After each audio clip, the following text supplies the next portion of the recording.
Hello friend, welcome back to my channel অগোছালো মন ব্লগে তোমাদের আরও একবার ওয়েলকাম। তোমরা কেমন আছো? আশা করছি সবাই ভালো আছো, আর আমিও খুব ভালো আছি।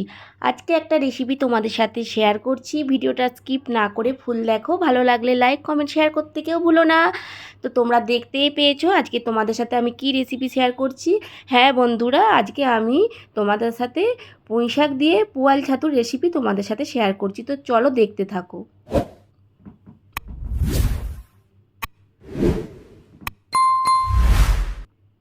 তো তোমরা দেখতেই পেয়েছো আমি একটা প্লেটের মধ্যে কিছু পোয়াল ছাতু নিয়ে নিয়েছি।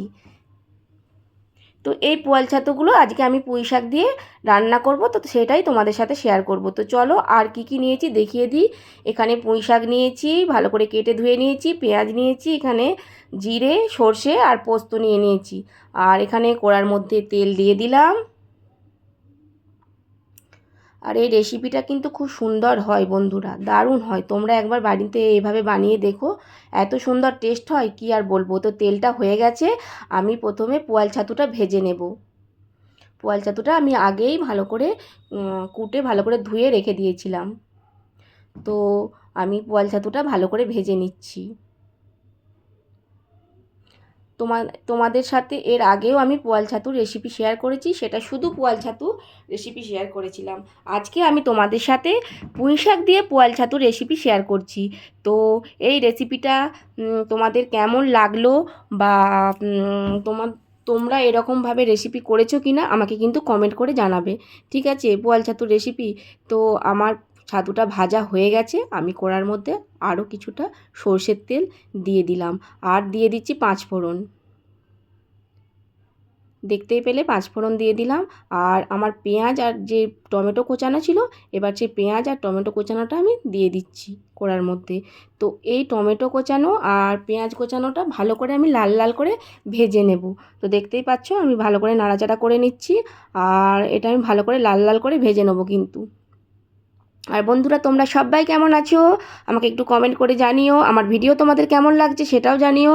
আর আমার ভিডিও দেখার জন্য তোমাদেরকে অনেক অনেক অনেক ভালোবাসা।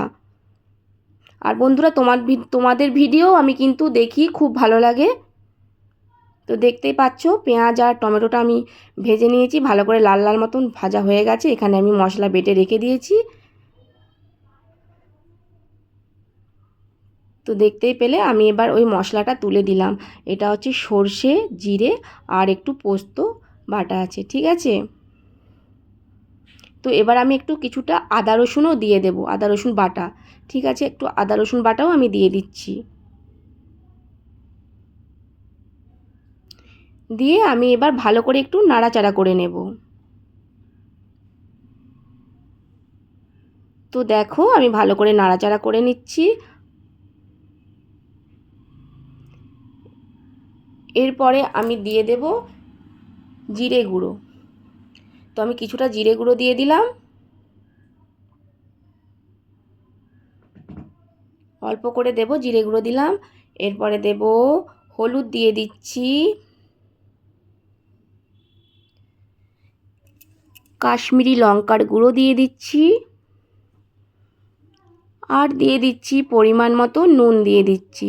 দিয়ে ভালো করে আমি মশলাটা এখন কষাতে থাকবো। বুঝেছো, ভালো করে আমি মশলাটা এখন কষাতে থাকবো।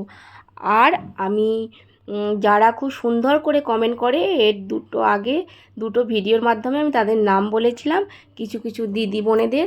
আর সবার নাম আমি বলতে পারিনি। তো আজকে কিছু কিছু দিদি বা বোনেদের নাম বলে দিচ্ছি। যেমন নিভা দিদি ভাই আছে, খুব সুন্দর করে কমেন্ট করে, আমি একটু জল ঢেলে দিলাম, দিয়ে ভালো করে ভেজে নিচ্ছি আবারও। আর সুমি বোন আছে, রিঙ্কু বোন আছে, আর হচ্ছে যে রেনু দিদি আছে, আগেই বলেছি। সবাই কিন্তু এরা খুব সুন্দরভাবে কমেন্ট করে, যার জন্য আমার খুব খুব খুব ভালো লাগে এদের কমেন্ট দেখে, আরও ভিডিও বানানোর ইচ্ছা যায়। তো আমি জল দিয়ে ভালো করে আবারও নাড়াচাড়া করে নিচ্ছিলাম। দেখতেই পেয়েছো ও মশলাটা কিন্তু একটু ভালো করেই ভেজে নিতে হবে।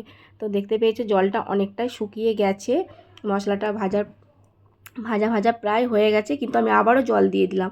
এটা একটু ভালো করেই জল দিয়ে দিয়ে ভালো করেই কষাতে হবে, নইলে হচ্ছে যে আদা রসুনটা যে দিয়েছি না সর্ষের মধ্যে, ওই গন্ধটা কিন্তু কাঁচা কাঁচা রয়েই যাবে। সেই জন্য আমি বারবার জল দিয়ে দিয়ে কষছিলাম, আর জলটা দিচ্ছিলাম কিন্তু আমি গরম জল দিচ্ছিলাম, তোমাদেরকে বলেই দিই। আর এখানে দেখতেই পেয়েছো আমি পুঁই শাক ভালো করে কুচিয়ে ধুয়ে রেখে দিয়েছি, আর এখানে ছাতুটাও ভাজা আছে দেখতে পেয়েছো, আর এখানে আমার মশলাটাও ভাজা হয়ে গেছে ভালো করে, তেলও ছেড়ে দিয়েছে। তো এর মধ্যে আমি পুঁই শাকটা তুলে দিচ্ছি।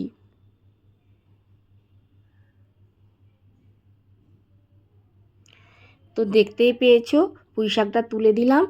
আমি পুঁই শাকটা তুলে দেবার পরে কিন্তু পুঁই শাকটা আর এই মশলাটার সাথে ভালো করে আমি কষিয়ে নেব।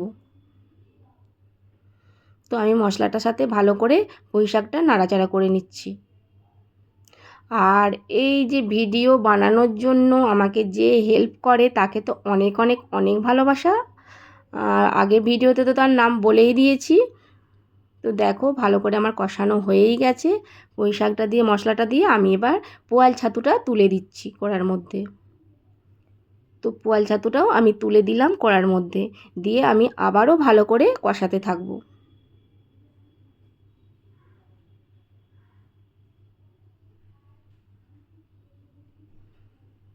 এটা কিন্তু অনেকক্ষণ ধরেই কষিয়ে কষিয়ে করতে হবে, নইলে মশলাটার কাঁচা কাঁচা গন্ধ রয়ে যাবে। তো দেখো ভালো করে আমি কষিয়ে নিচ্ছি, অনেকটা জলটা শুকিয়ে শুকিয়ে গেছে।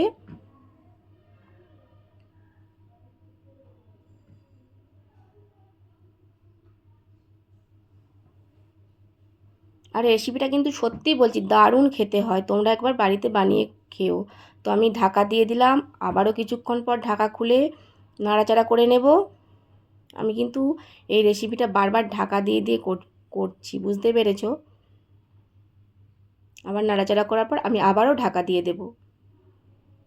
তো আবারও ঢাকা দিয়ে দিলাম, আবারও কিছুক্ষণ পর ঢাকাটা খুলে দেখি কীরকম হয়েছে।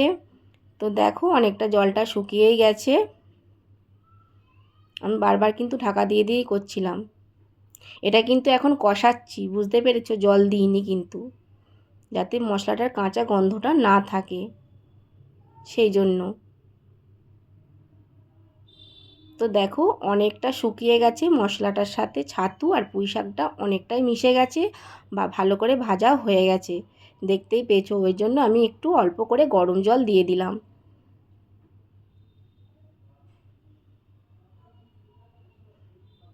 অল্প করে দিলাম কিন্তু বেশি দিইনি, অল্প করে গরম জল দিয়ে দিলাম। এবার এটা একটু ফুটে যাক। তো দেখছো ফুটছে, ছাতু আর পুঁই শাক দিয়ে যে রেসিপি করছি সেটা ফুটছে। আমি আবারও কিন্তু একটু ঢাকা দিয়ে দেব, দিয়ে আরও কিছুক্ষণ করে নেব। তো দেখো ঢাকা দিয়ে দিয়েছিলাম, আবার ঢাকা খুলে নিচ্ছি। দেখো অনেকটাই শুকিয়ে এসেছে, তোমরা দেখতেই পাচ্ছ। তো আমি এবার হালকা করে কিন্তু অল্প করে চিনি দিয়ে দিলাম, যাতে টেস্টটা আরও ভালো হয়। আর এতে যদি একটু ভালো করে ঝাল দেওয়া যায়, লঙ্কা দেওয়া যায়, খুব সুন্দর কিন্তু খেতে হয়। আমার বাড়িতে কেউ ঝাল খেতে পারে না বলে আমি কিন্তু লঙ্কা দিইনি। তোমরা দেখতেই পেয়েছো, আগেও বলেছি আমি অনেকবার আমার আগের রেসিপিতে, যে আমাদের বাড়িতে কেউ ঝাল খেতে পারে না। তো দেখো বন্ধুরা কত সুন্দর হয়েছে এই পোয়াল ছাতু আর পুঁই শাকের রেসিপি। আশা করছি আজকে আমার এই রেসিপি তোমাদের খুব ভালো লাগবে। আর রেসিপিটা যদি ভালো লাগে লাইক কমেন্ট শেয়ার করতে কেউ ভুলো না। আর যারা নতুন বন্ধু থাকবে তারা পাশে থেকেও সাবস্ক্রাইব করে দিও, বেল আইকনটা বাজিয়ে দিও। আর সকল বন্ধুদেরকে বলছি আমার ভিডিও দেখার জন্য অনেক অনেক অনেক ভালোবাসা। তোমরা খুব খুব ভালো থেকো, সুস্থ থেকো। টাটা আজকের মতো।